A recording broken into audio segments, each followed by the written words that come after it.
আসসালামু আলাইকুম বন্ধুরা, এমএসআইটি স্কুলের পক্ষ থেকে আপনাদের সবাইকে স্বাগতম। আজকের ভিডিওতে আমরা দেখব কিভাবে ল্যাপটপ বা কম্পিউটার থেকে সফটওয়্যার আনইনস্টল করতে হয়। তো আমরা অনেকে ভাবি যে এই যেমন আমি এই সফটওয়্যারটা আনইনস্টল করব, তো আমি এখানে একটা ক্লিক করলাম, ক্লিক করে আমি রাইট বাটন ক্লিক করে ডিলিট বাটন দিলাম, ডিলিট হয়ে গেছে। কিন্তু আমার সফটওয়্যারটা এখান থেকে চলে গেছে, মূলত আমার পিসি বা ল্যাপটপ থেকে সফটওয়্যারটা আনইনস্টল হয় নাই। তো আমরা আজকে সঠিক পদ্ধতিতে দেখব কিভাবে সফটওয়্যারটা আনইনস্টল করা যায়। তো আমরা সার্চ বারে যাব, সার্চ বারে যাওয়ার পর লিখবো এখানে কন্ট্রোল প্যানেল, CONTT।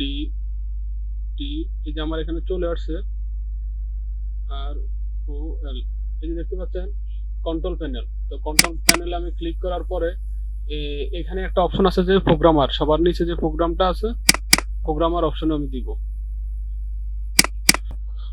তো বন্ধুরা দেখতে পাচ্ছেন এখানে সবগুলা সফটওয়্যার শো করছে প্রোগ্রাম, এগুলা হচ্ছে আমার প্রোগ্রাম বা সফটওয়্যার।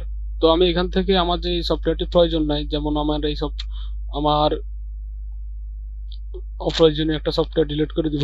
যেমন এই সফটওয়্যারটা আমার প্রয়োজন না, আমি এটা ডিলিট করে দিব। আমি এটাতে ক্লিক করলাম, ক্লিক করার পরে এখানে বলতেছে কি আমি এটাকে আনইনস্টল করব, মানে আমি রিমুভ করব। তো আমি অবশ্যই ইয়েস দিয়ে দিব। তো ওকে দিয়ে দিচ্ছি। আমার এই পিসি ল্যাপটপ থেকে সফটওয়্যারটি আনইনস্টল হয়ে গেছে। তো বন্ধুরা এইভাবে আমরা খুব সহজেই আমাদের ল্যাপটপ এবং কম্পিউটার থেকে আমাদের সফটওয়্যারগুলো আনইনস্টল করতে পারি।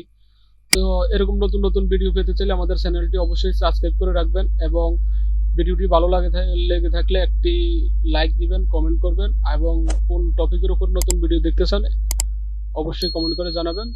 তো ধন্যবাদ বন্ধুরা, দেখা হচ্ছে আগামী ভিডিওতে। আল্লাহ হাফেজ।